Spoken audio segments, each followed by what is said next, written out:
किसी पर्दे के लाइव देखना चाहते हैं, इसलिए आप अपनी झोपड़ी कहीं और डाल लें।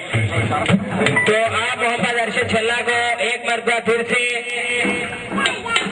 भरपूर तालियों से वेलकम करेंगे ताकि उनकी हौसला अफजाई हो चुके।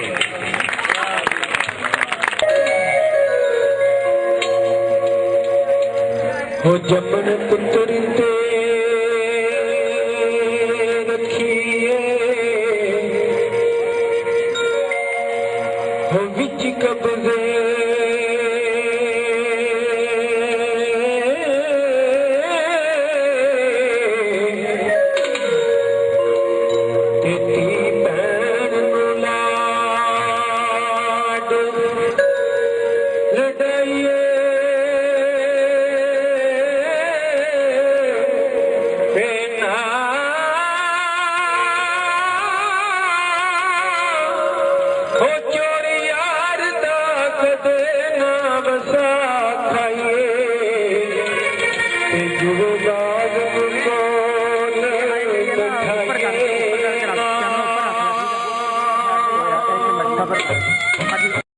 क्योंकि ऊपर रख रहा कैमरा, क्योंकि वो जो ऊपर पट्टियाँ चली हैं ना वो सही नहीं जाना।